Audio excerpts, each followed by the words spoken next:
Irmãos e irmãs, bom dia. É um prazer estar de volta. Não foram bem férias, né? Mas tudo bem. Um ponto interessante para nós é hoje sair, às vezes visitar outras igrejas. É bem interessante fazer padrões de comparação, né? Então a gente olha as igrejas que a gente está passando, eu, Marilene, e a gente fica assim, puxa, nossa igreja a gente faz isso, nossa igreja a gente tem aquilo. Realmente tem sido uma grande bênção caminhar com vocês esse quase um ano, né, que a gente tem cultuado aqui no domingo. Nas últimas semanas, o Tiago tratou do que vem a ser casamento e das batalhas espirituais que o casamento enfrenta. Semana passada ele tratou um tema pouco coberto em nossa literatura e nossos sermões, que é a questão de se tornar ou se dedicar somente a Deus, ver somente a Deus por meio do celibato. Foram temas bem difíceis. Hoje eu volto a um tema bem complicado, que é casamento, divórcio, novo casamento. Semana que vem nós terminamos essa série falando sobre a criação e educação de filhos. Um ponto que a gente precisa deixar claro, tanto eu como o Tiago, é que aqui não há duas vozes, há uma única voz. Então, os 3 sermões que o Tiago pregou, ele enviou para mim antes, e aí eu fiz horário ajuda, porque eu consegui ver os sermões em tempo hábil antes de serem pregados aqui, então eu dei sugestões, algumas dicas, e o mesmo se dá com o sermão de hoje. Então, até hoje de manhã, o Tiago mandando lá áudio e algumas ideias no WhatsApp para dar uma corrigida, acrescentar um outro ponto que não estava acrescentado, tornar mais claro algum ponto. O que eu quero deixar bem claro para vocês aqui é que, no que tem sido ensinado aqui, desde o início, mas sobretudo agora, que é um tema mais ligado ao chão, né, ao nosso dia a dia, há uma única voz aqui. Então, eu estou pregando, na verdade é o Tiago que está pregando. Quando ele falou, eu estava falando junto com ele aqui. Então, não entenda aqui que pode haver uma discrepância quanto a mim e Tiago nos assuntos que nós estamos tratando nessas manhãs aqui, desde o começo do mês de agosto. Então, hoje, nosso tema é casamento, divórcio, novo casamento. É um tema bem complicado, e eu preciso dizer que ele se torna complicado em grande medida por culpa dos pastores. Pastores que não pregaram e não ensinaram sobre esses temas, ou ensinaram de uma forma tão etérea, tão complicada, que isso gerou também problemas na comunidade, mas também porque muitos pastores hoje resolveram se descasar e casar, e às vezes casar de novo, e muitas vezes voltando para o ministério, sem dar alguma satisfação para a comunidade, sem passar por um processo disciplinar.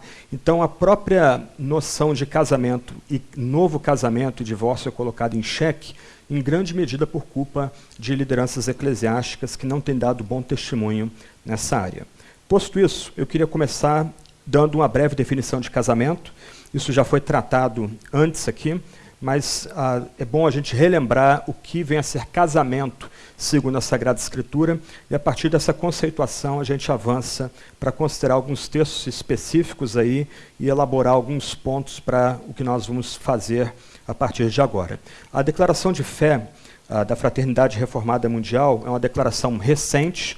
O reverendo Augusto Nicodemos foi um dos autores dessa declaração, foi feita na Itália alguns anos atrás e se tornou um padrão para a família reformada desde então.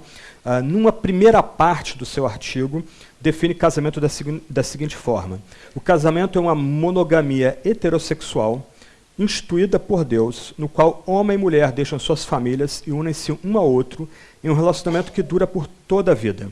Os desejos sexuais são satisfeitos dentro dessa união, e os filhos nascidos devem ser criados e educados no conhecimento e prática cristãos. Então, em linhas gerais, essa breve definição de casamento deixa claro alguns pontos importantes para a gente aqui. Primeiro, o casamento é heterossexual e monogâmico. Em outras palavras, na Sagrada Escritura, o ensino claro dela é que Deus criou homem e mulher, e homem e mulher foram criados não só com diferenças psíquicas, mas também com diferenças físicas. É assim o intento original de Deus. Deus criou homem e mulher. Então, o casamento, na sua origem, por exemplo, a gente pensa em Gênesis capítulo 1, verso 27, Gênesis capítulo 2, verso 24, é uma união de um homem e uma mulher, como criados por Deus, numa relação monogâmica. Então, Gênesis capítulo 1 e capítulo 2 vão excluir a poligamia. E um ponto importante aqui, que não é a questão central para nós aqui, ainda que a Bíblia descreva relações poligâmicas no Antigo Testamento, não mais no Novo Testamento, alguma coisa mudou entre o Antigo e o Novo Testamento, mas ainda que ela descreva relações de poligamia no Antigo Testamento, se você notar, todas as relações são trágicas. Você pensa na vida de Abraão, pensa na vida de Davi, 2 exemplos, pensa na vida de Salomão, um terceiro exemplo. Ainda que a Bíblia descreva aquela instituição, a relação, um casamento poligâmico, né, um homem casado com muitas mulheres por questões sociais ou políticas ou econômicas, todas as relações descritas são relações trágicas. Porque o intento original de Deus é que o casamento fosse entre um homem e uma mulher, como criados por Deus, e esse casamento fosse monogâmico. Esse casamento só poderia ser desfeito, como diz Deuteronômio 24:4, por coisa vergonhosa. E aqui a gente já começa a ter um problema, porque a expressão coisa vergonhosa no hebraico não é muito clara. Ela dá a ideia de nudez de algo, isto é, o casamento pode ser desfeito pela nudez de algo, mas o texto não é claro, isso vai ser importante quando nós formos tratar de Mateus capítulo 19.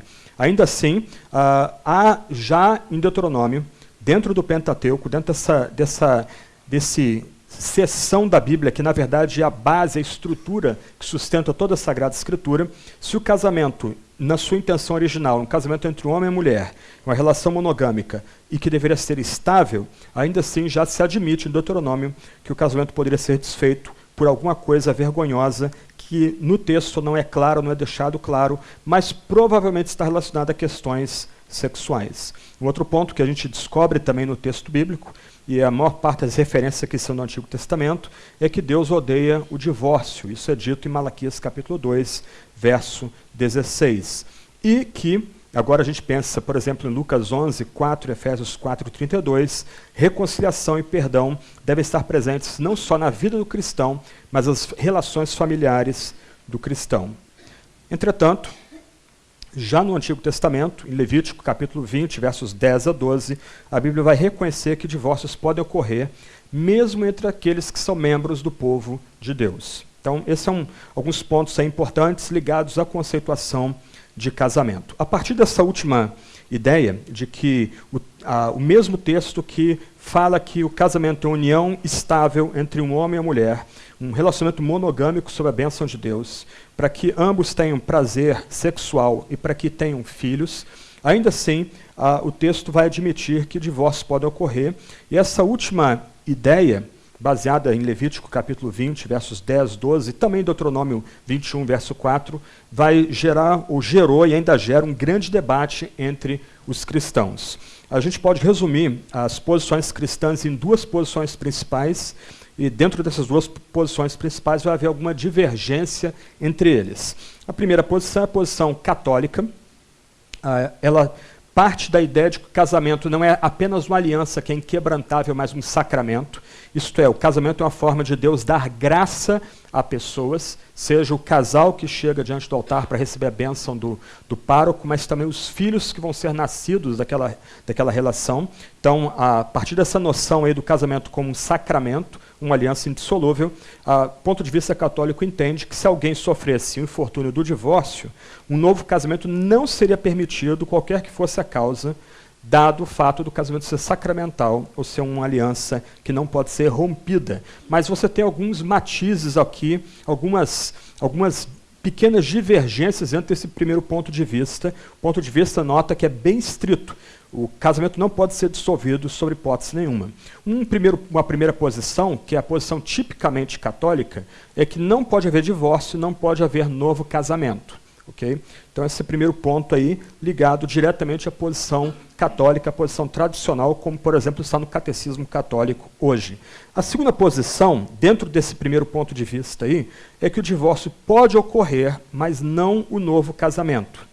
Essa tem sido a posição, por exemplo, de evangélicos mais estritos, que a gente chamaria aí de fundamentalistas, isto é, eles têm uma leitura bem literal do texto sagrado e vão privilegiar alguns textos em detrimento de outros, e eles vão entender que, ainda que haja a possibilidade de duas pessoas se divorciarem, se separarem, toda a possibilidade de novo casamento é vedada a eles. Talvez o defensor mais famoso dessa posição seja John Piper. Ele escreveu alguns documentos, você pode encontrá-los na internet, tanto em português como em inglês, defendendo essa posição. Nota que essa posição está dentro do arcabouço, ou dentro do ponto de vista maior católico. Isto é, uma pessoa pode se divorciar, um casal pode romper os seus laços, mas a partir daí é impossível ou é vedado o novo casamento. Curiosamente, a igreja de John Piper não aceitou a posição dele, ele foi voto vencido, alguns debates ocorridos na igreja dele, e a igreja dele aceitou uma posição diversa que está conectada ao outro ponto de vista, que é o ponto de vista luterano e reformado. Essa posição tem sido a posição majoritária entre os protestantes desde o século XVI. Ela permite o divórcio e o recasamento, para entender que alianças são possíveis de serem quebradas ou rompidas. E dentro dessa posição maior, ela se divide em dois blocos distintos aí. O primeiro bloco distinto é que o divórcio, o novo casamento, o divórcio é permitido, assim como o novo casamento, desde que o divórcio tenha ocorrido por adultério ou deserção. Essa é a posição presbiteriana clássica, a Confissão de Westminster vai defender essa posição, no capítulo 24, parágrafos 5 e 6 da sua confissão. A segunda confissão helvética, que não é muito conhecida no Brasil, mas também é importante para a família protestante ou reformada, vai defender essa posição no artigo 29. E um ponto muito interessante na segunda confissão helvética, que lá pelas tantas, numa única frase isolada, ela vai dizer que são as seitas que impedem o divórcio e, eventualmente, o recasamento por adultério ou por deserção.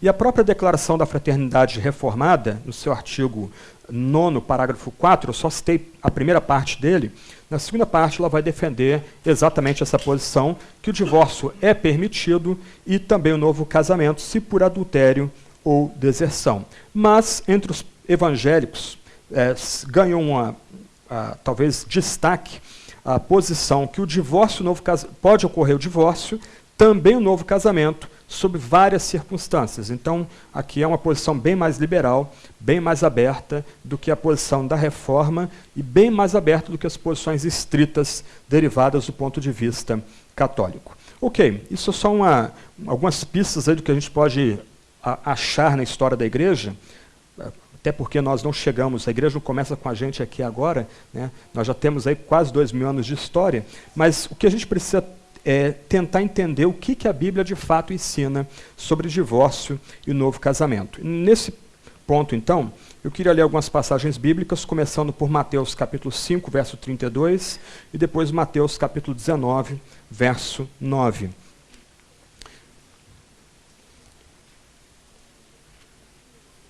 Mateus capítulo 5, verso 32, e depois Mateus 19, verso 9. Eu vou ler os textos bíblicos bem rapidamente, e eu quero fazer alguns comentários quanto a eles, mas tenta mantê-los na mente, ou manter o texto aberto aí, enquanto a gente trabalha com esses dois textos para começar aí. Mateus 5, verso 32, diz assim: Eu, porém, vos digo que todo aquele que se divorciar de sua mulher, a não ser por causa de infidelidade, torna-a adúltera, e quem se casa com a divorciada comete adultério. Depois Mateus capítulo 19, verso 9. Isso é importante notar, duas vezes no Evangelho de Mateus é mencionada a questão do divórcio e da possibilidade de um recasamento. Ok? Mateus 19, verso 9. Mas eu vos digo que aquele que se divorciar de sua mulher, a não ser por causa de infidelidade, e se casar com outra, comete adultério, e quem casar com a divorciada comete adultério. Deixa eu dar algumas ideias aqui quanto ao contexto em que essas duas palavras são proferidas, para ajudá-los a tentar, junto comigo, a entender o texto bíblico. Ok, primeiro, Mateus 5, ele é parte daquele sermão chamado Sermão do Monte. Então, Jesus está pregando na Galileia, ele está pregando para uma multidão de seguidores, pessoas que já são encantadas com sua mensagem, já entraram no caminho de segui-lo para entrar no reino dos céus. Mateus 19 é uma palavra proferida agora não mais na Galileia, no norte, mas na Judéia, no caminho de Jesus para Jerusalém, e ela é suscitada pelos fariseus, aquele grupo de homens que tinham uma visão bem estrita da vida com Deus, do tratamento com a lei, do caminho que o povo de Deus devia seguir com o próprio Deus. E Mateus 19, versos 1 a 12, segue toda a estrutura de um típico debate rabínico do primeiro século depois de Cristo. Então, se você notar, tanto Mateus 5, 32 como Mateus 19, 9 são praticamente uma paráfrase com uma modificação. Na NVI, a última frase não consta, eu vou explicar daqui a pouco o que acontece aí, mas são basicamente as mesmas palavras proferidas, ainda que em contextos diferentes e ainda que para públicos ouvintes diferentes. Um outro ponto importante aqui é o que circulava na Judéia no primeiro século, era a noção que vinha de uma escola chamada Escola de Hillel, de que o divórcio era bem liberal, poderia ser alcançado de forma bem liberal. Então, lendo alguns documentos do primeiro século, é muito curioso, eu estava comentando com Marilene ontem, que um homem, nota bem, o que é a sociedade patriarcal, um homem poderia se divorciar da sua mulher, ou poderia mandá-la embora, despedi-la, simplesmente porque ela fez uma comida que ele não gostou, ou porque ele achou outra mulher mais atraente, então ele podia dispensá-la com a carta de divórcio. Essa era a noção basicamente presente na Judéia no primeiro século. A escola de Shammai, conectada com os fariseus, e os fariseus suscitam um debate em Mateus 19 para testar Jesus, para provar Jesus. A escola de Shammai era bem estrita e, seguindo Deuteronômio capítulo 24, eles entendiam que o divórcio só poderia ocorrer mediante a imoralidade sexual feita pela mulher. Se não houvesse moralidade sexual, não haveria divórcio. O casamento, um outro ponto importante para nós aqui, é que o casamento na Judéia no primeiro século era um contrato entre famílias. Esquece namoro, esquece romance, esquece paixão, nada disso aqui entrava na equação. A equação toda a situação de casamento aqui era basicamente os patriarcas entendendo que certas vantagens poderiam advir de uma união das famílias, eles fariam o casamento dos filhos, os filhos não teriam nenhuma opinião a postar, não teriam nenhuma ideia a dar nesse caso, dado o fato dessa sociedade daquela época. O noivado já era um tipo de pré-casamento e o casamento consumava o contrato que havia sido feito no noivado. Não havia nenhum tipo aí de namoro, paquera, etc. e tal, como se tornou comum no Ocidente, especialmente no século XX. Um outro ponto importante aqui é que, como já mencionado de passagem, o homem podia se divorciar da mulher de forma unilateral, enquanto, do outro lado, a mulher só podia se divorciar do homem com acesso aos tribunais que haviam na Judéia. Então, o homem podia despedir a mulher por qualquer razão, dada a interpretação vigente naquela época, mas a mulher, para conseguir o divórcio do marido, alegando maus tratos, espancamento, negligência, alguma coisa desse gênero, ela precisaria recorrer aos tribunais, ela teria que ter dinheiro, apoio da sua própria família, para conseguir a carta de divórcio. E um ponto aqui importante, em Mateus 14, talvez seja o pano de fundo de Mateus 19, é que Herodes Antipas havia tomado a mulher do seu irmão como sua esposa, e se você lembrar, João Batista ele é executado porque pregou contra esse pecado. Então, uma questão que é suscitada é que Mateus 19, o debate em Mateus 19 vai ocorrer com os fariseus testando Jesus de novo, não apenas porque eles tinham uma visão estrita de casamento, seguindo a escola de Shammai, mas porque eles queriam, na verdade, jogar Jesus dentro do debate político, que foi o que ocorreu a morte, o martírio de João Batista. Ok, são algumas questões introdutórias para a gente aí, e vamos tentar entrar na passagem agora. Então, Mateus 19 vai ser o texto pivô, o texto central para a gente aqui, dado o fato que ele é basicamente uma repetição de Mateus capítulo 5, verso 32. Algumas questões importantes aí, então, é que na NVI não consta a última frase, e quem casar com a divorciada comete adultério. Como eu tratei aqui na exposição de Marcos capítulo 16, verso 9 a 20, há uma miríade de manuscritos bíblicos. Há especialistas, eu não sou especialista na área, mas há especialistas que vão comparar e debater quais são os manuscritos mais próximos do Novo Testamento, quais são aqueles manuscritos que, de fato, são os mais próximos dos originais, daqueles autógrafos originais. Então, nesse estudo de comparação, tenta-se justamente aos manuscritos mais próximos do Novo Testamento. Então, alguns eruditos têm entendido que aqueles manuscritos mais próximos do texto original do Novo Testamento não constaria essa última frase, e quem casar com a divorciada comete adultério. Isso não é um problema para a gente, porque essa frase ela vai aparecer em Mateus capítulo 5, verso 32, quem se casa com a divorciada comete adultério, e ela vai ser citada depois em Lucas 16, 18, que eu vou mostrar no quadro para vocês já já. Então, o ponto para nós aqui é que o fato dessa última expressão, quem casar com a divorciada comete adultério, estar ou não no texto bíblico, não é um problema. Okay? Aqueles que têm a visão oriunda do catolicismo de que não há possibilidade de divórcio e nem recasamento, ou a possibilidade de divórcio, mas não de recasamento, eles vão ter dificuldade com outra linha de Mateus capítulo 5, 32 e Mateus 19, verso 9. Okay? Mas eu já entro nesse ponto mais adiante aí. Então, a única diferença aqui entre as várias versões bíblicas que nós temos é a última cláusula. A NVI suprimiu essa expressão, essa última frase, quem casar com a divorciada comete adultério, e a Almeida Revista Atualizada, que é bem comum entre nós, a Almeida 21, elas vão manter a expressão entre parênteses ou entre colchetes, dado o fato de ela não constar nos melhores manuscritos. Mas ainda, mais uma vez, ainda que não seja unânime essa última frase, ela não implica nenhum problema com o que vem antes, dado o fato que ela foi citada em Mateus capítulo 5 e ela é citada também em Lucas 16. O que vai criar problema aqui, para quem tem uma visão mais estrita quanto à questão de divórcio e recasamento, é o que é chamado de, entre aspas, cláusula de exceção, e você encontra ela no final do verso 9, ou na metade do verso 9, dependendo da versão que você esteja usando. A não ser por causa de infidelidade.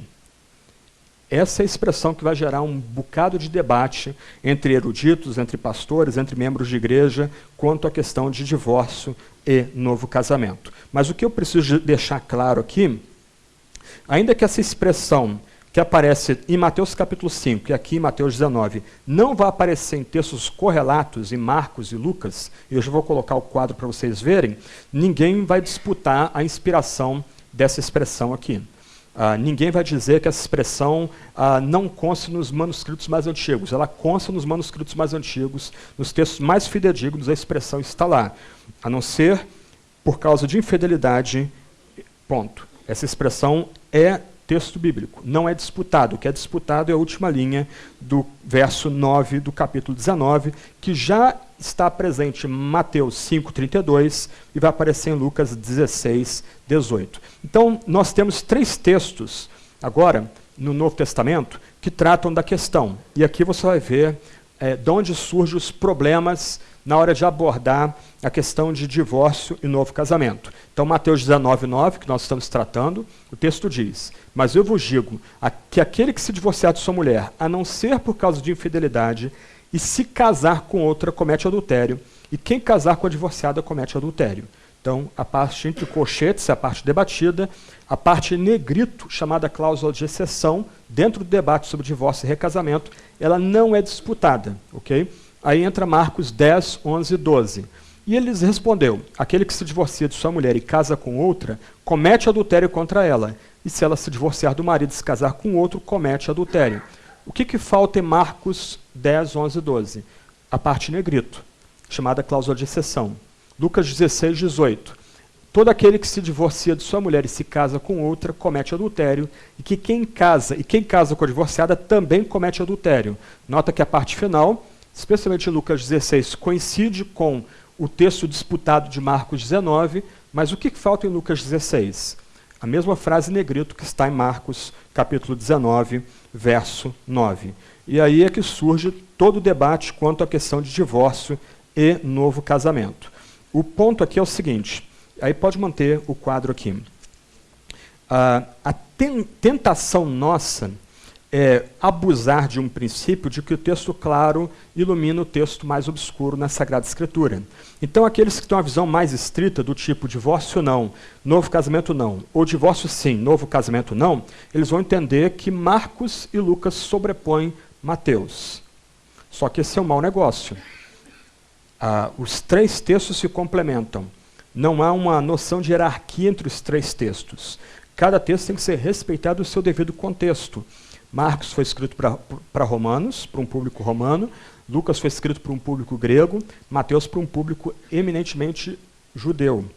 Então, ambos os 3 textos têm alguma mensagem vista, e a gente não pode colocar os 3 textos em hierarquia, ou como se um fosse superior ao outro. O que acontece é que alguns intérpretes, como John Piper, tendo sensibilidade ao fato de que você não consegue subordinar um texto ao outro, vão tentar dar um outro tipo de interpretação àquela chamada cláusula de exceção, o texto está em negrito, a não ser por causa de infidelidade. Por exemplo, eles vão dizer que aquela expressão refere-se ao noivado. Então, houve-se o contrato entre as famílias para que um rapaz e uma moça pudessem se casar, e nesse período de noivado, no período em que ambos estão noivos, eles vêm a romper o noivado por causa de infidelidade sexual. Então isso invalida o casamento, é como se o casamento não tivesse existido. Mas a expressão infidelidade, eu vou já explicar daqui a pouco o que vem a significar ela, ou as várias possibilidades de interpretação desse texto, elas não tratam do noivado, elas tratam diretamente do casamento, de uma relação estável entre o homem e a mulher. Então a ideia, como alguns de visão mais estrita querem dizer que infidelidade lhe refere-se ao noivado, não tenha nada a ver com o texto. Outros vão dizer que, a não ser por causa de infidelidade, a palavra é porneia, a palavra grega ali, significa relações de incesto. Então, por algum erro, primos foram casados, por algum tipo de acordo, meio-irmãos foram casados, eles têm alguma relação de consanguinidade, então, por causa da infidelidade, a relação deles pode ser rompida. Mas o texto não está dizendo nada disso, não há nenhuma suposição a respeito disso na palavra que é empregada e é traduzida ali como infidelidade. Outros vão dizer que essa expressão é um acréscimo de Mateus. Ela não estaria na boca de Jesus, mas o apóstolo ele teria mais adiante reinterpretado as palavras de Jesus e colocado essa expressão no diálogo. Mas isso também não faz sentido, até porque Mateus é inspirado, ele é apóstolo, ele é tratado como apóstolo no Novo Testamento, então a palavra dele teria peso, até porque Jesus não escreveu isso. O apóstolo está registrando para nós, em contexto, os apóstolos evangelistas, né, eles estão registrando para nós em contextos distintos aquilo que Jesus ensinou e pregou enquanto esteve aqui. Outros vão dizer que ali é um caso específico que Jesus tem diante de si. Nós perdemos aí as informações maiores, nós não sabemos o que Jesus está tratando de fato, mas Jesus está, no contexto de Mateus, ele está tratando de algo muito específico e não seria algo normativo, não seria lei para nós hoje. Eu estou simplesmente resumindo para vocês aqui as várias formas que pessoas que entendem que o divórcio não pode ocorrer, muito menos novo casamento, ou que o divórcio pode ocorrer, mas não o novo casamento, elas tentam tratar essa chamada cláusula de exceção, a não ser por causa de infidelidade. Mas o fato é, a expressão está nos manuscritos mais antigos, ela não é disputada, não é debate quanto à inspiração, à veracidade dessa palavra, e a gente vai ter que se ver com ela, a gente vai ter que lutar com ela. A diferença maior para nós aqui, quando a gente começa a ler nossas Bíblias, as versões em português que nós temos, é a tradução da palavra original porneia, que, volta um pouquinho, desculpa, antes de avançar aí, que aqui é traduzida como infidelidade, ok? Pode continuar agora, obrigado. Então, algumas versões bíblicas, por exemplo, vão traduzir a palavra porneia como imoralidade sexual. A versão que eu estou usando aqui traduz como infidelidade, mas uma nota de rodapé ela entende que a ideia de imoralidade sexual cobriria o significado da palavra, ou relações sexuais ilícitas. Outras traduções, como, por exemplo, a Nova Tradução da Linguagem de hoje, vão traduzir a palavra por prostituição ou por adultério. Só que aqui a gente tem um probleminha aqui. No caso, para nós aqui, as 3 palavras principais ali, elas estão mais próximas da ideia gramatical original da expressão porneia, do uso comum ou normal da palavra porneia na época de Cristo. As outras 2 palavrinhas já são traduções da palavra porneia, mas se você notar, quem não é homem que faz o adultério, não é o homem que se prostitui naquela época, seria a mulher que adulteraria, seria a mulher que se prostituiria. Então, os nossos intérpretes, nossos tradutores, principalmente de traduções que são paráfrases ou traduções mais de equivalência geral, elas vão traduzir a palavrinha como adultério e prostituição, mas tendo em vista a pessoa do homem, não a pessoa, os dois cônjuges que formam o casamento. Então, a ideia aqui é que, algumas vezes, nas nossas traduções, você tem já uma interpretação da palavra, não a permissão da palavra dizer o que ela quer comunicar, ou deixar explícito o que ela quer comunicar.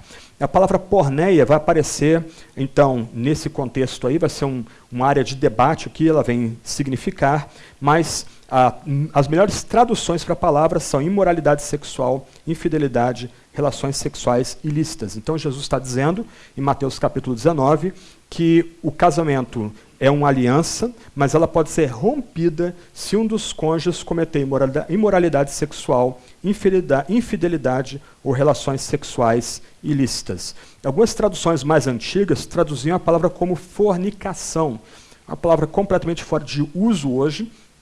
A palavra fornicação vem do latim fornix, que seriam arcos ou abóbodas que existiam nas cidades romanas. Então, mulheres que haviam perdido, estavam em viuvez, não tinham como se sustentar, filhas que haviam perdido seus pais, elas se prostituíam debaixo dessas abóbodas, debaixo desses arcos, e daí vem a palavra fornicação, ligada à questão de promiscuidade sexual. Mas a palavra realmente caiu em desuso, não é uma palavra bíblica, explicitamente bíblica, ela vem do latim, e também é uma tentativa de interpretar o que vem a ser porneia, que no caso aqui eu sugiro que deve ser interpretada ou traduzida como imoralidade sexual, infidelidade ou relações sexuais ilícitas. Um outro ponto importante para nós aqui, antes da gente fechar aqui Mateus 19 e seguir adiante, é que tradutores lutam com a necessidade de fazer o texto dito num outro contexto, falar para nós aqui hoje. Nós estamos tratando de um texto que foi escrito há 2000 anos atrás. Então, no texto original não aparece a palavra divórcio. Essa é uma palavra contemporânea, ela regula as relações entre homens e mulheres, direitos e deveres, o que ocorre no âmbito da justiça. Então, quando você encontra essa palavra no texto bíblico, divórcio, essa já é uma tentativa dos tradutores fazerem a ponte entre um texto bimilenar e nossa cultura hoje. A palavra que é empregada naquele contexto é repudiar.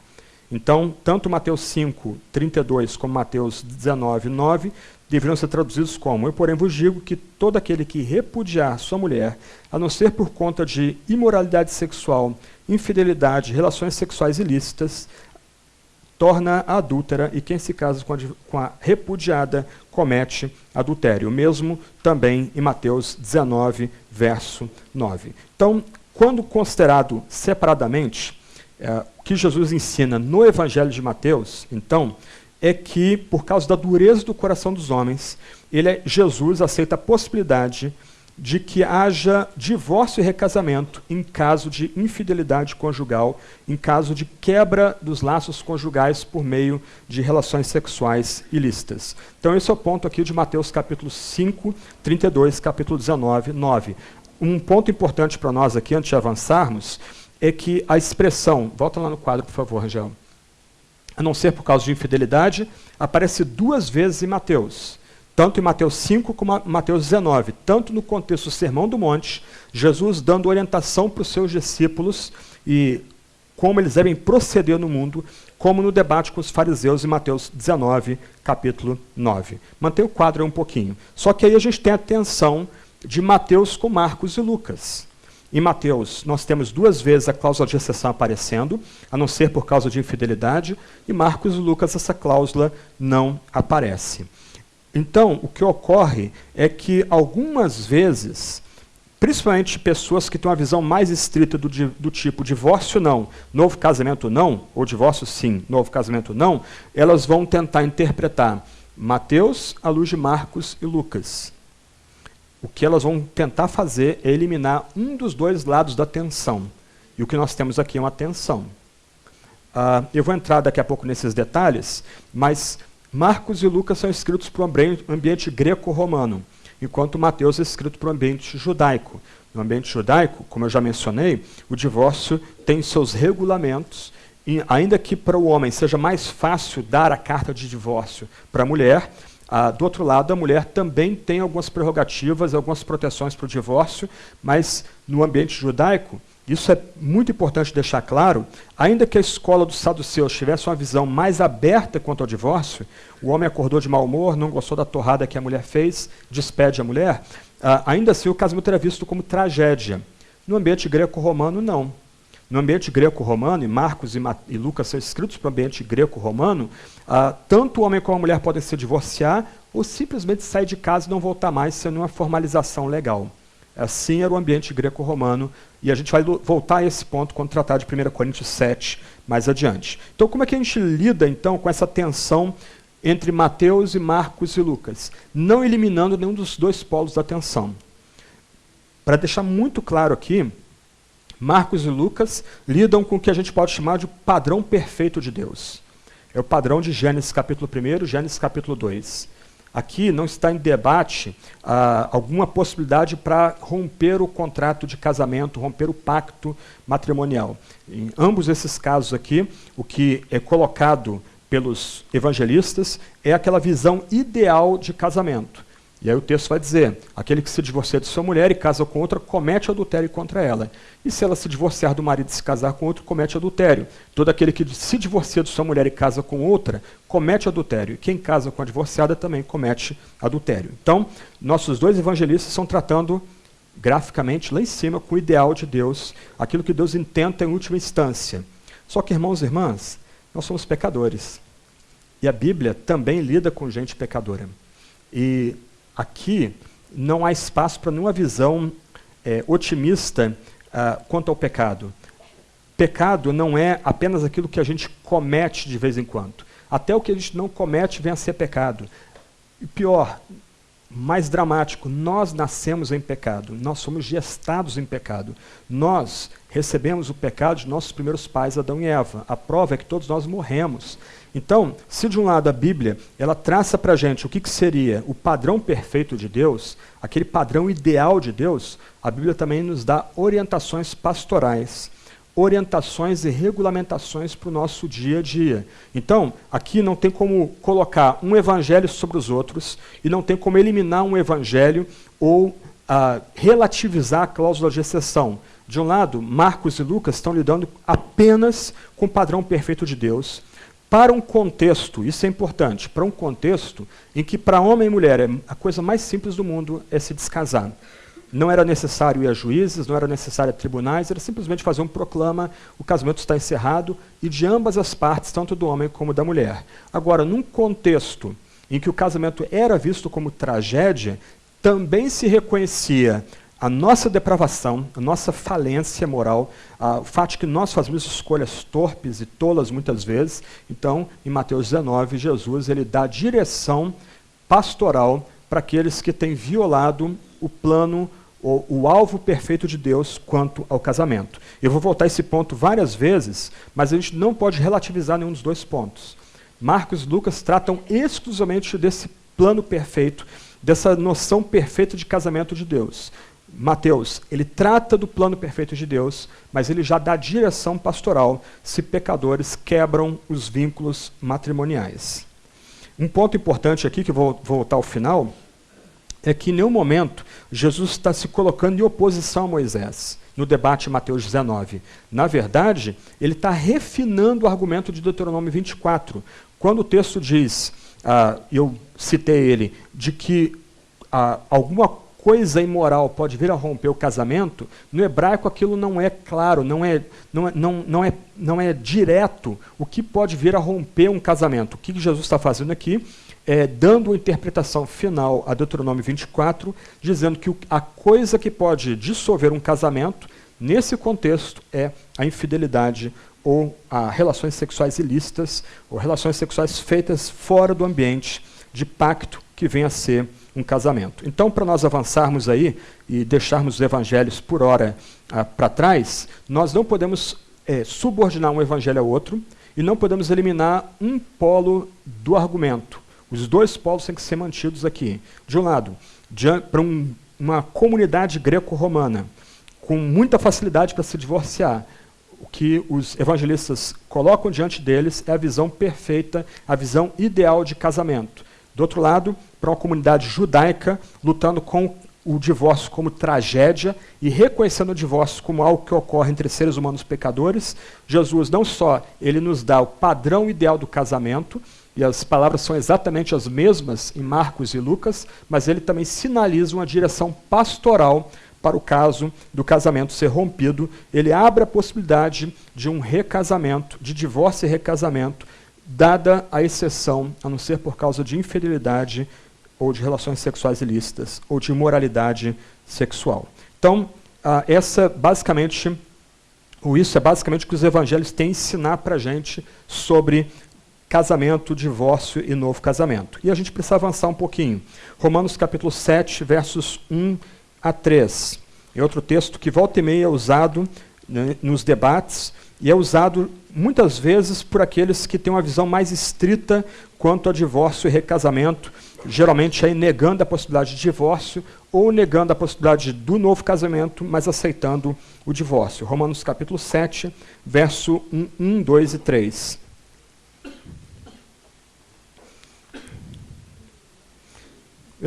Só vou dar uma pista aqui de como abordá-lo e seguir adiante aqui. O texto diz: Irmãos, falo aos que conhecem a lei, por acaso ignorais que a lei tem domínio sobre o homem enquanto ele vive? Porque pela lei a mulher casada está ligada ao marido enquanto ele vive, mas se ele morrer, ela está livre do casamento. Assim, se ela se unir a outro homem enquanto o marido ainda vive, será chamada adúltera, mas se ele morrer, ela está livre da lei, e assim não será adúltera, caso se una a outro marido. O texto aqui ele tem algumas pistas para o debate, mas o que a gente tem que lembrar aqui é que o alvo primeiro de Paulo não é ensinar sobre divórcio aqui na passagem. Ele está tratando da lei. Em toda a epístola de Romanos, nós ficamos quase 2 anos estudando Romanos aqui na igreja, mas em toda a epístola Paulo está lidando com questões muito sérias da fé cristã.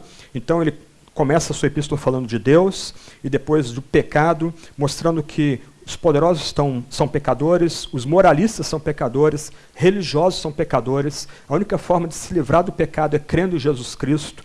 A obra de Cristo na cruz é plena, perfeita, e é por ela que os pecados são apagados. Por causa de Cristo nós somos reconciliados, propiciados, redimidos, justificados. Nós agora vivemos no Espírito, fomos batizados com Cristo, ressuscitamos com Cristo. Nossa vida não pertence mais a nós mesmos. Ok, mas qual o papel da lei nisso tudo? Onde entra a lei? Aí Paulo, em Romanos 7, ele começa a tratar da lei. Então, Paulo cita o casamento aqui, mais uma vez, o casamento ideal, não para elaborar uma teologia do casamento, elaborar um argumento do casamento muito detalhado, mas ele usa a visão ideal de casamento como ilustração para falar do papel da lei. Quando nós morremos em Cristo, nós não carregamos mais a lei como forma de salvação, como caminho de salvação. Em Cristo nós descobrimos que a lei nos humilha, revela nosso pecado, mas nós não somos salvos por ela. Agora nós morremos para a condenação da lei. A lei não tem mais poder para condenar a gente. Esse é o ponto de Paulo aqui, ao citar o casamento e a possibilidade de divórcio, que ocorreria com o divórcio se o homem estivesse vivo. Nós estávamos mortos em Cristo, a lei nos machucava, nos incomodava. Agora, mortos em Cristo, a lei não tem mais lugar de nos ferir, nos causar dor. Nós somos agora reconciliados e conectados com Deus por causa do que Cristo fez. E o último texto importante para nós aqui é 1 Coríntios capítulo 7, versos 1 a 40, só que eu não vou ler toda a passagem, não tem nem tempo aqui. Né? Eu vou ler só uns poucos versículos aqui da passagem que são importantes para a gente.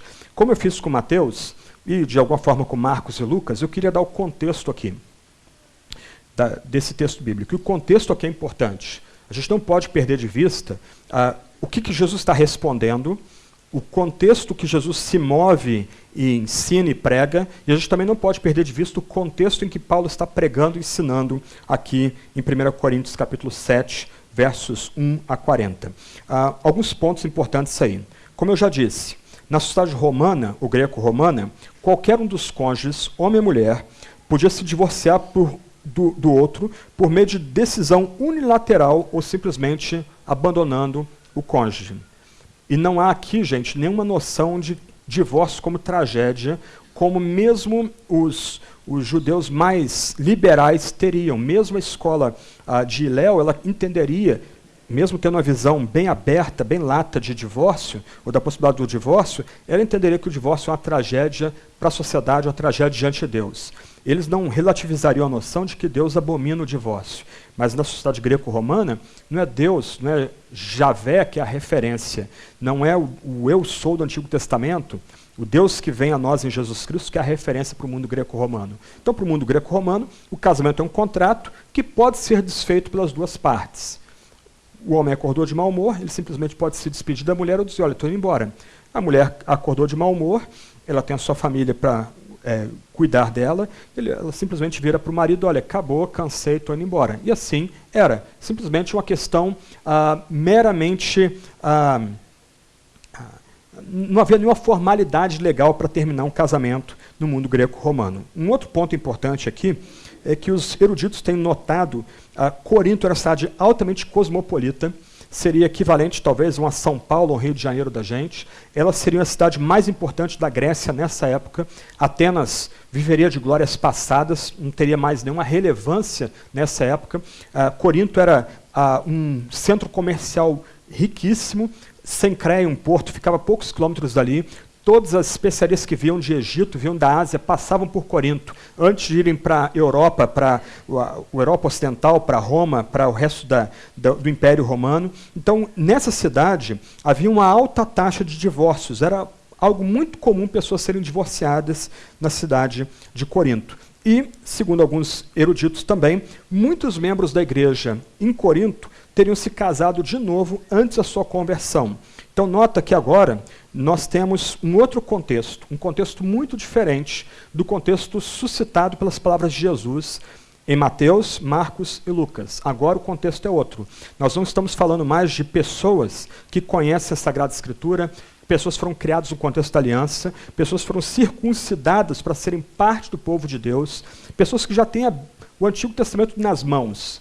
Eles conhecem a palavra de Deus dada. Agora o contexto é outro. Seria um contexto que a gente chamaria de pagão.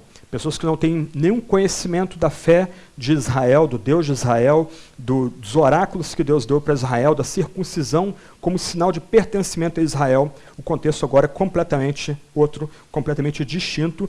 E notem um contexto muito parecido com o nosso. A cidade era altamente sexualizada a partir dos próprios templos que haviam em Corinto, templos para todas as divindades. Quando Paulo vai mencionar em 1 Coríntios 11 que a mulher deve cobrir a sua cabeça dentro da igreja, deve usar um véu dentro da sua cabeça dentro da igreja, isso sucede porque provavelmente muitas, lembra do contexto, provavelmente muitas mulheres estavam se convertendo à fé vindo do ambiente de culto greco-romano. Os templos greco-romanos, né, não igrejas, perdão, né, os templos greco-romanos eram bem... eram construídos de forma que o ambiente interno fosse bem escuro, pouca iluminação. Geralmente você tinha apenas uma clarabóia que iluminava a divindade daquele templo. Naquele templo eram feitos sacrifícios de animais. A ideia é que você poderia saber a sua sorte lendo as entranhas dos animais. E, não raro, os sacerdotes e sacerdotisas daquele templo tinham a cabeça raspada, e ao final daquele momento ali de oráculo, onde abrindo as entranhas dos animais poderia saber o futuro, haviam orgias sexuais e literalmente ninguém era de ninguém, porque o ideal de sexualidade nesses ambientes era a androgenia, isto é, era o fim das distinções entre homem e mulher. Então, mulheres vindo desse ambiente, cabeça toda raspada, se convertendo, eventualmente sendo chamadas a profetizar e orar na igreja, eles deveriam cobrir a cabeça com um véu, como um lembrete de que elas foram criadas como mulheres desde o início. Ali é um lembrete em 1 Coríntios 11 que Deus criou homem e mulher, e a glória da mulher é o cabelo comprido, é o que destaca a feminilidade dela em contraposição à masculinidade do homem. Isso é só um parênteses para tentar iluminar esse contexto que Paulo tem que lidar aqui com algumas questões de 1 Coríntios 7, 1 a 40. E uma questão importante aqui é que 1 Coríntios é provavelmente suscitada, Paulo vai escrever essa epístola por conta de uma epístola que ele recebeu de cooperadores da igreja em Corinto, e uma das questões que estavam sendo debatidas ali é se o celibato ou a solteirice, como foi colocado aqui semana passada, seria um caminho superior. E essa tem sido uma luta da igreja, principalmente em contextos onde o sexo é exacerbado e se torna um vício. Pessoas entendendo que, às vezes, abrir mão de relações sexuais, até mesmo no casamento, vão conduzi-las a um tipo de padrão de vida superior. Isso aconteceu, por exemplo, no mundo romano, quando ele se tornou majoritariamente cristão. Um dos adversários de Agostinho de Hipona, um pelagiano chamado Juliano de Eclano, ele se orgulhava de ter feito um pacto com a mulher dele, ambos cristãos, de nunca terem tido relações sexuais, nem mesmo depois de casados, ou mesmo depois de casados. Então, a noção que permeava aí muito da igreja pós-apostólica, por causa do ambiente fortemente sexualizado, é que esse tipo de mortificação, a vida celibatária seria uma vida superior à vida de casados ou à vida de relacionamento sexual. Eu não posso ler toda a passagem, só vou ler os versos 10 a 17, mas é bem legal aqui, você pode ler com calma a passagem. Aqui é um outro contexto. Tá? Paulo, ele volta e meia, pelo menos 4 vezes, ele vai dizer que ele está expondo a opinião dele, não de Cristo. A palavra Senhor que aparece aí é Jesus. Algumas pessoas vão dizer, puxa, então o que Paulo está dizendo aqui não tem o mesmo peso de autoridade que Jesus. Opa, não é isso. As expressões que Paulo vai usando, olha, digo eu, não Senhor, o que Paulo está dizendo é o seguinte, presta atenção. Eu estou dando uma instrução aqui que Jesus não deu, dadas as diferenças de contexto.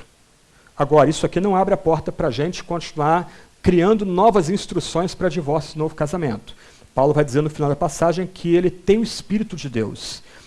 E aquela expressão que ele usa no verso 40 ao final da passagem é equivalente a dizer, eu sou um profeta como os profetas do Antigo Testamento. Eu estou dizendo aqui, por divina inspiração, a orientação pastoral que eu estou dando para a igreja em Corinto vem por divina inspiração, o que nenhum de nós tem. Okay? A divina inspiração foi dada aos profetas e apóstolos, eles são o fundamento da igreja, o que nós temos são intuições, percepções, mas nenhum de nós é inspirado como aqueles homens foram inspirados. É isso que Paulo está dizendo, olha, eu estou agora entrando num campo aqui que Jesus não lidou com ele. Então eu estou dando aqui a minha palavra, mas eu penso que minha palavra tem autoridade porque eu sou apóstolo e o Espírito de Deus está sobre mim. Esse é o ponto. Então, 4 vezes eu só encontrar Paulo repetindo isso, verso 12, 17, 25 e 40. Mas um ponto importante aí, eu vou só mencionar aí de passagem, versos 3 até verso 6, é bem interessante que já nessa época haviam pessoas que achavam que poderiam entrar num acordo com a sua cônjuge, com a sua parceira, ou a parceira entrar num acordo com o seu parceiro, e ambos ficarem sem relacionamento sexual durante algum tempo, como uma forma de chegar mais próximo a Deus, etc. e tal. Paulo vai dizer, e aliás, havia a noção também de que o corpo da mulher pertencia ao homem só. O que Paulo vai dizer é que se ambos, homem e mulher crentes, querem durante algum tempo ficar sem sexo, que seja somente por oração, para gastar tempo orando. Porque o corpo do homem pertence à mulher e o corpo da mulher pertence ao homem. Nenhum dos cônjuges é mais dono de si próprio. E Paulo aqui, ele literalmente reverte completamente as noções de celibato que haviam no mundo antigo, de rejeição do sexo como alguma coisa suja ou um mero acidente para a procriação, mas não como tendo fim o prazer conjugal. Longe disso em Paulo. Mas ok, versos 10 até 17. No entanto, ordeno aos casados, não eu, mas o Senhor, e aqui é um eco do que nós lemos em Mateus 5, Mateus 19, Marcos e Lucas, ordeno, não eu, mas o Senhor, que a mulher não se separe do homem. Então, nesse momento aqui, Paulo e Jesus, como registrado pelos evangelistas e por Mateus, eles estão de comum acordo. Ele está repetindo aqui basicamente o que já foi ensinado nos evangelhos. Se, porém, ela se separar, que não se case, ou que se reconcilie com o marido, e que o marido não se divorcie da mulher. Mas eu, não o Senhor, digo aos outros. Agora Paulo começa a dar orientação pastoral inspirada por Deus, num outro contexto que não o contexto da Judéia do primeiro século depois de Cristo. Se algum irmão tem mulher incrédula, e esta consente em viver com ele, não se divorcie dela. E se alguma mulher tem marido incrédulo e esse consente em viver com ela, não se divorcie dele, porque o marido incrédulo é santificado por causa da mulher, e a mulher incrédula é santificada por causa do marido crente. De outro modo, os vossos filhos serão impuros, mas agora são santos. Vamos parar um pouquinho aqui. Paulo começa a dar orientação pastoral, lembra dos dois polos, o plano ideal de Deus para o casamento e a orientação para homens e mulheres pecadores. Paulo, então, no primeiro verso 10 e 11, ele está dando o plano ideal de Deus, repetindo praticamente o que Jesus ensinou nos evangelhos. Agora, no outro nível, ele começa a dar orientação para um contexto onde Jesus não mandou. Jesus estava num contexto onde homens e mulheres já são contados como membros da aliança. Jesus vem primeiro para o povo, para o seu próprio povo. Ele é o servo sofredor, é o Messias prometido para a casa de Israel. Só que o evangelho se espalhou. Depois do Pentecostes, o evangelho chega até Roma. Alguns vão dizer que vai chegar até Roma, ou até Espanha, perdão. Vão chegar quase à Pérsia. O evangelho se espalhou. E agora o evangelho está chegando a pessoas que nunca leram o livro da aliança, pessoas que nem sabem o que é circuncisão. No mundo greco-romano, circuncisão era visto como mutilação. Judeus que iam lutar, e lutava-se nu nas Olimpíadas daquela época, eles eram debochados, eles eram ridicularizados por serem circuncidados. Então, alguns judeus mais secularizados, mais helenizados, melhor dizendo, eles tentariam fazer uma cirurgia para restaurar o prepúcio, e eles eram considerados como anátema, como apóstatas pelos judeus mais estritos. Então, nesse ambiente agora, que não conhece a palavra da lei, não conhece a palavra da aliança, não sabe nem quem é Javé, não sabe o que são os oráculos sagrados, profetas, etc. e tal, pessoas começam a abraçar a mensagem do Salvador, de Jesus como único Messias.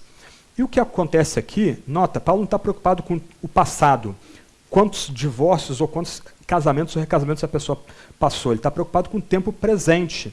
O que ocorre agora é que homens cristãos, homens se converteram, mas a esposa não. A esposa permaneceu em incredulidade. Ou o contrário, a esposa se converteu, mas seus maridos permanecem em incredulidade. Paulo está recomendando que eles rompam o casamento? Não. Eles devem permanecer casados. E aí Paulo levanta um ponto aqui muito interessante, que eu não tenho tempo aqui de tratar. Mas ele vai lembrar, Paulo, que o cônjuge cristão santifica o cônjuge não cristão, e o cônjuge cristão santifica os filhos nascidos daquele casamento. Talvez, uma possibilidade aqui é que, por causa do ambiente saturado de noções de cultos idólatras e ações demoníacas por causa desse culto idólatra, maridos cristãos e esposas cristãs tivessem uma sensibilidade de consciência e dissessem: eu tenho que me divorciar do meu marido não crente ou da minha esposa não crente e tenho que tirar meus filhos de perto dessa pessoa, porque os demônios estão sobre ela, podem vir a contaminar o nosso casamento e poluir os nossos filhos. Paulo está dizendo aqui de forma nenhuma.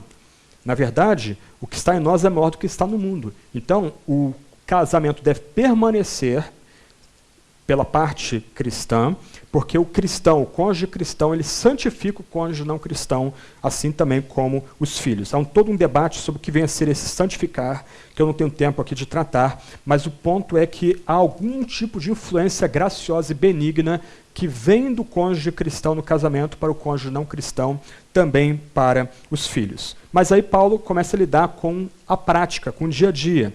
Mas se o incrédulo se separar, que se separe.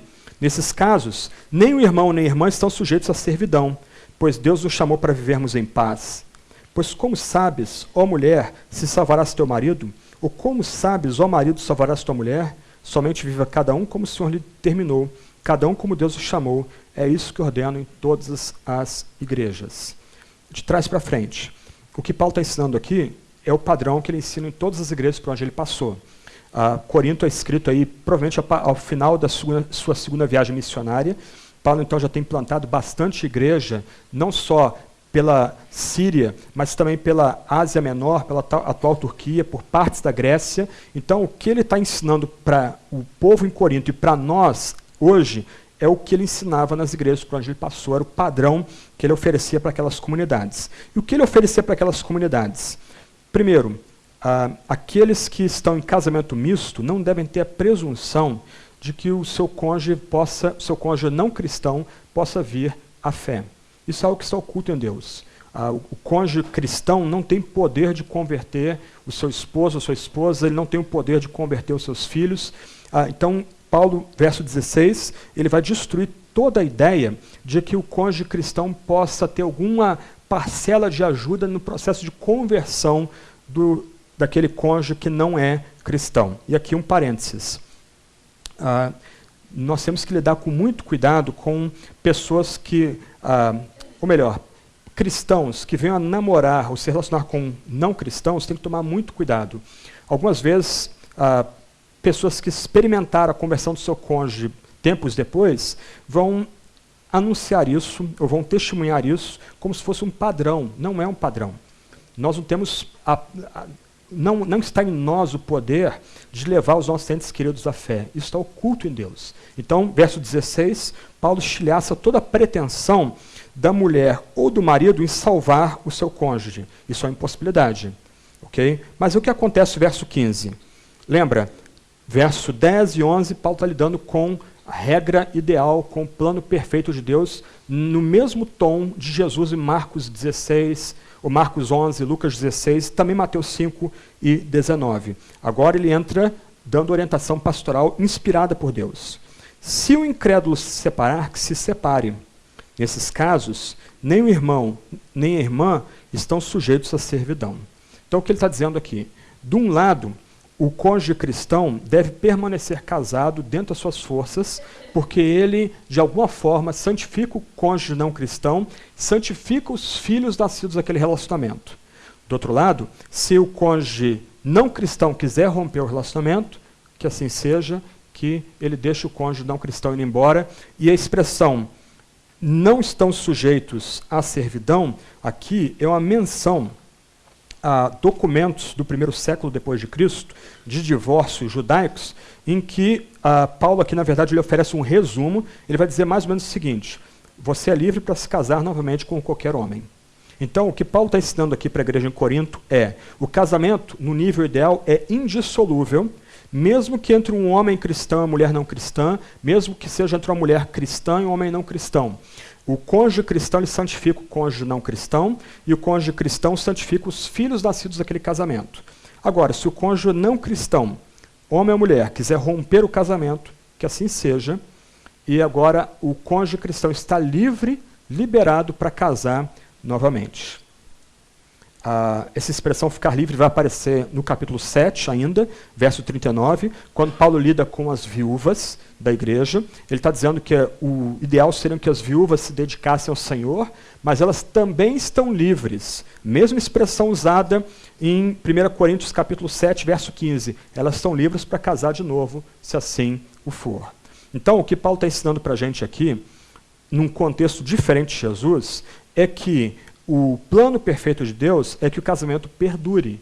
Mas, se o cônjuge não cristão ele sai de casa, ele rompe com o casamento, por alguma razão, e o texto abre um leque de possibilidades aqui para que o cônjuge venha sair ou venha abandonar o casamento, deserdar o casamento, então a regulamentação pastoral concreta que Paulo oferece aqui é que aquela pessoa que foi abandonada, ela venha se casar de novo. Isso indica uma permissão para o recasamento.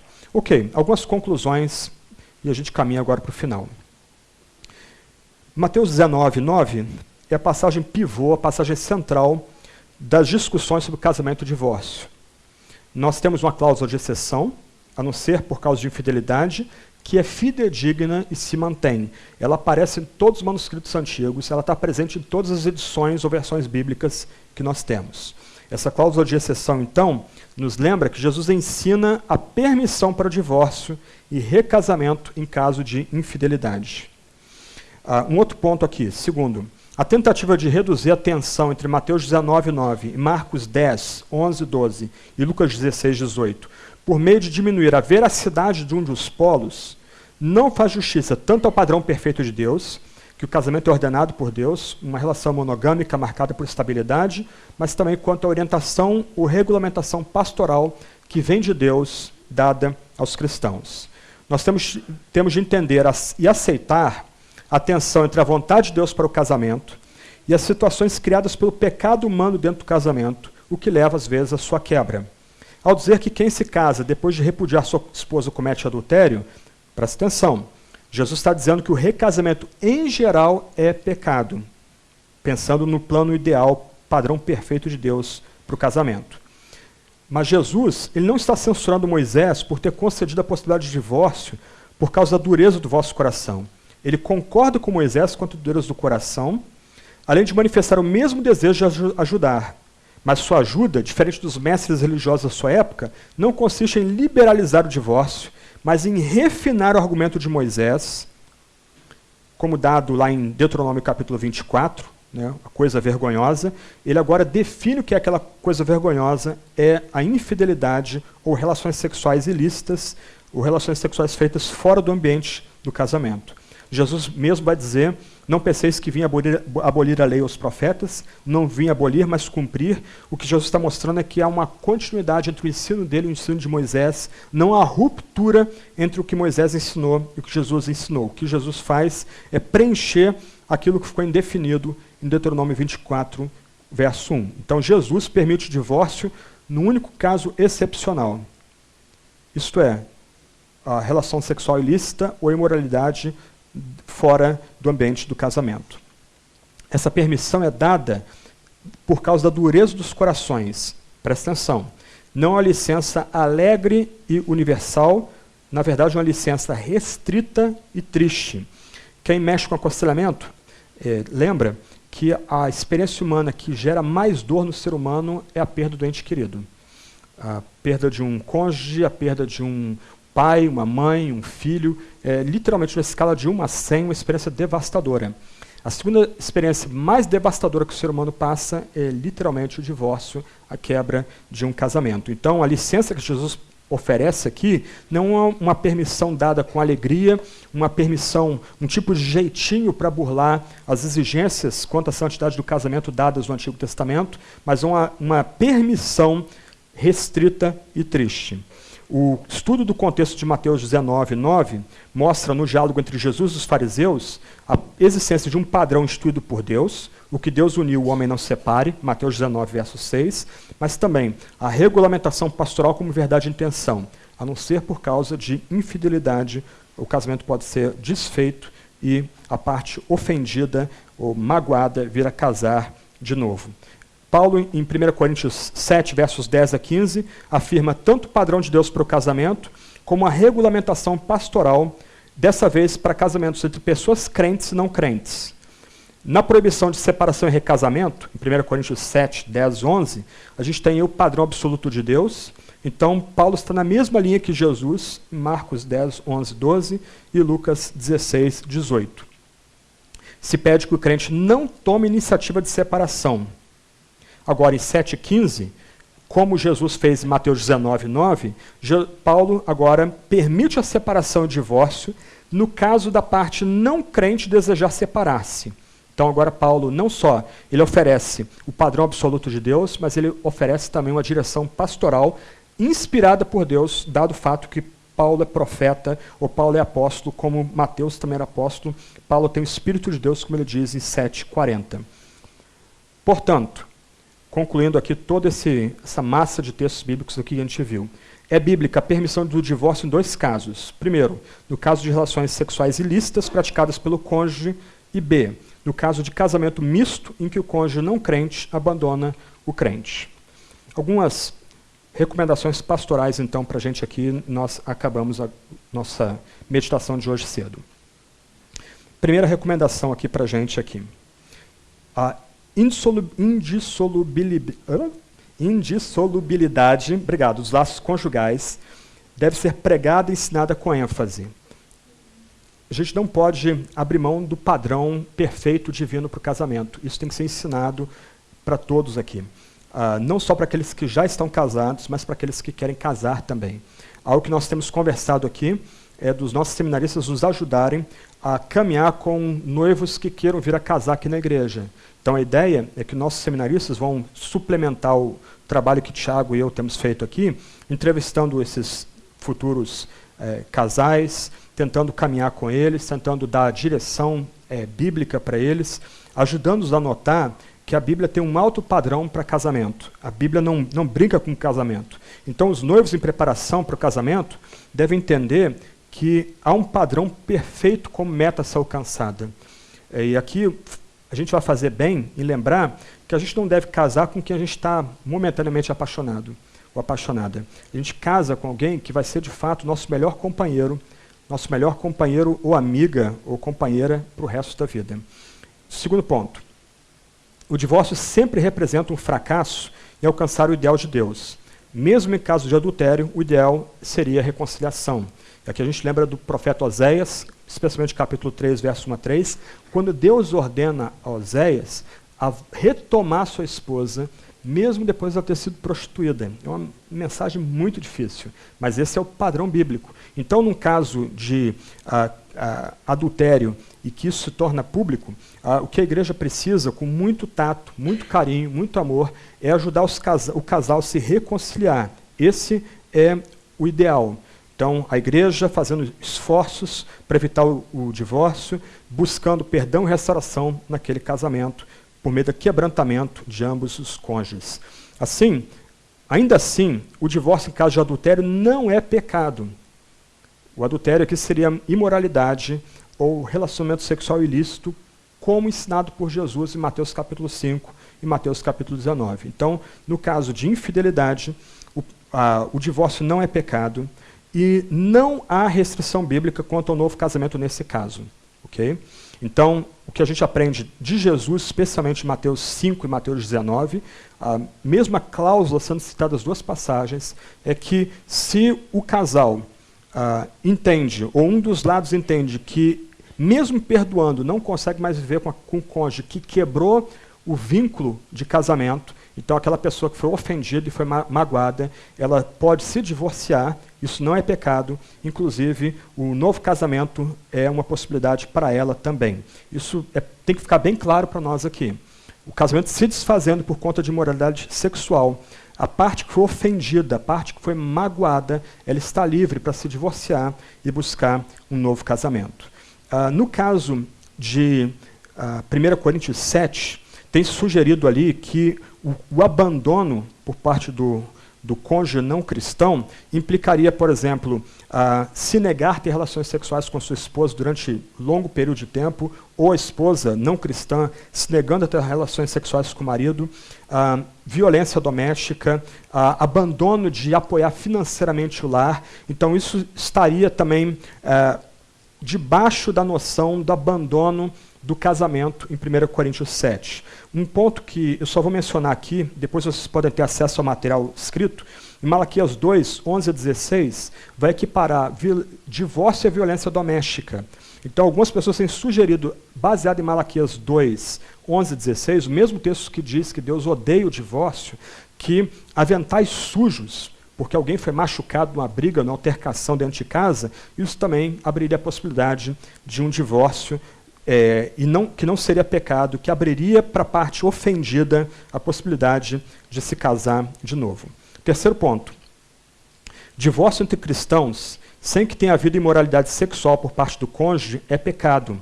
O casal e a igreja devem fazer todos os esforços para que haja reconciliação em caso de separação. Okay? Esse é um terceiro ponto importante aí. São outras as razões que levam um casal de cristãos a buscar o divórcio, eles têm que ser exortados a permanecer juntos, eles devem receber todo o apoio para permanecer juntos. Ponto 4. O impedimento de um novo casamento recai sobre a pessoa que procurou a separação. Assim, podemos afirmar que um cônjuge cometeu adultério ou desertou do seu casamento, seja pelo abandono do lar, seja sexualmente, com consequente divórcio, não tem o direito de se casar de novo. Não sob a bênção de Deus. E aqui, tanto eu como o Tiago, a gente afirma esse ponto aqui, não é com alegria, não é com algum tipo de, nós somos melhores que vocês, não, é com tristeza. A questão para nós aqui é que nós não temos como dar a bênção para pessoas que têm uma vez desfeito o seu casamento, queiram casar de novo aqui na comunidade, na Igreja Trindade. Nós entendemos que aquela pessoa que foi o pivô da separação, seja por adultério, imoralidade sexual, seja por abandono do lar, ela não tem o direito de se casar de novo, ela quebrou seus vínculos, ela está em pecado. Quinto ponto.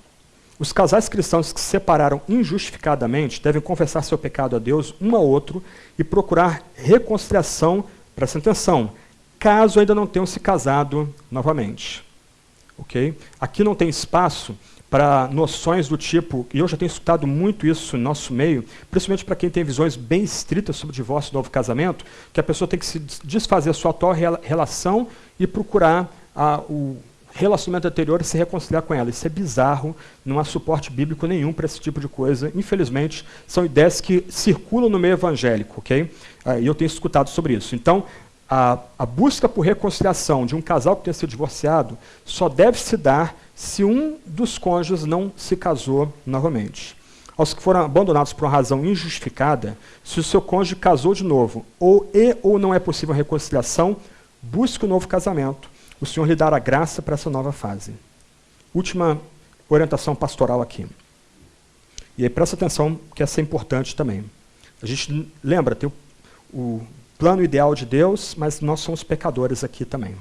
Os casais cristãos que se separaram por motivos não justificados pelas Escrituras e se casaram novamente, devem confessar o pecado de terem se separado injustamente, confessar o pecado de terem se casado novamente de maneira não permitida por Deus, e então, sinceramente arrependidos, devem seguir sua vida nesse novo casamento.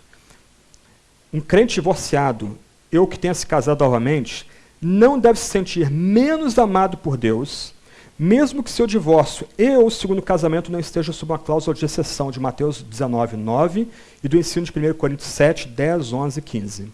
Então, nesse sentido, nós recebemos como membros aquelas pessoas que estão nessa situação aqui, mas que não é a situação ideal. Ainda que a gente não venha casar pessoas nessa situação, ainda assim elas podem ser recebidas como membros aqui. E eu queria terminar com um ponto aqui.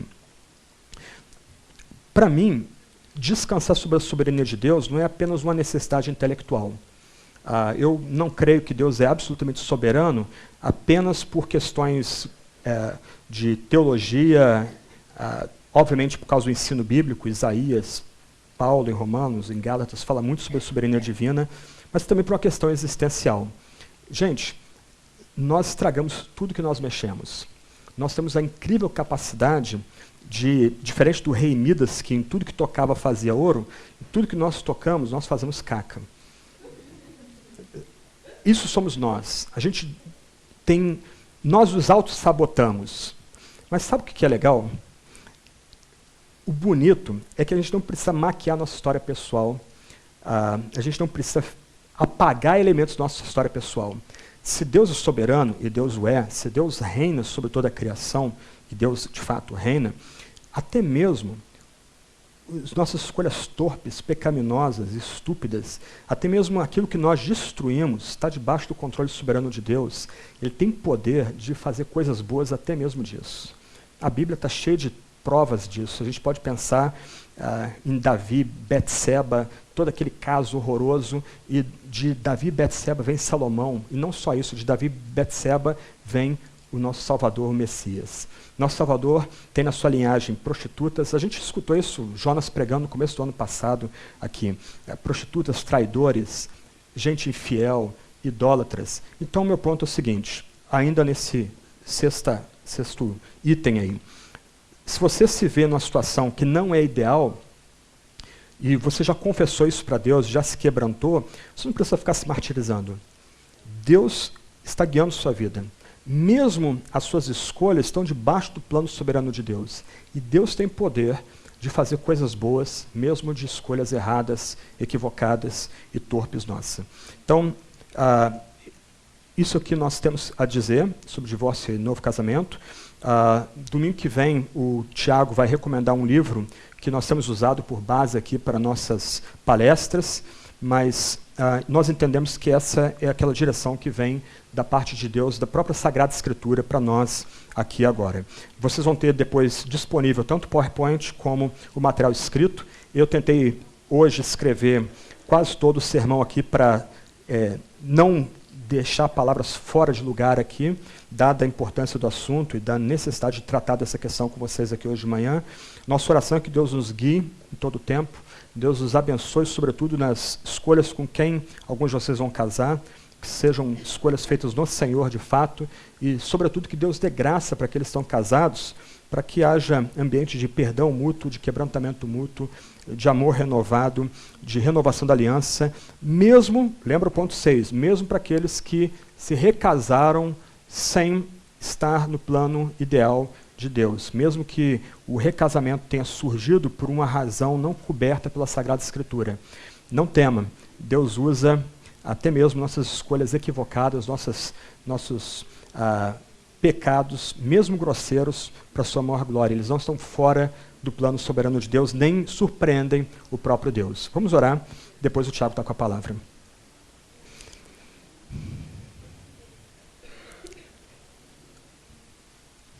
Senhor, nós imploramos, dá graça para nós aqui. Sobretudo, ó Deus, eu imploro para que fique em nossa memória apenas aquilo que veio de Ti. Se algo aqui foi dito que não procede de Ti, que o Senhor traga à nossa mente outros textos bíblicos, que o Senhor traga à nossa mente mais luz para interpretar aqueles textos que foram lidos aqui e explicados. Ó Deus, ajuda-nos, Senhor, nós imploramos a sermos cativos à Tua palavra, à Tua direção. Nós suplicamos que o Senhor nos ajude a estar debaixo do Teu comando todo o tempo. Ajuda-nos, ó Deus, a fazermos a Tua vontade, que é pura, perfeita e sempre agradável. Mas, ó Deus, se há joelhos cansados aqui, se há irmãos e irmãs prostrados, se há feridos e magoados aqui, ó Deus, dá a Tua paz, dá o Teu perdão, dá nova direção, dá alento e esperança. Ó Deus, nós imploramos, ser conosco, nós suplicamos nessa área tão importante que é a família. Ajuda-nos, ó Deus, a buscarmos sempre a Tua vontade, sermos fiéis à Tua palavra sagrada. Nós imploramos tudo isso em nome de Jesus. Amém.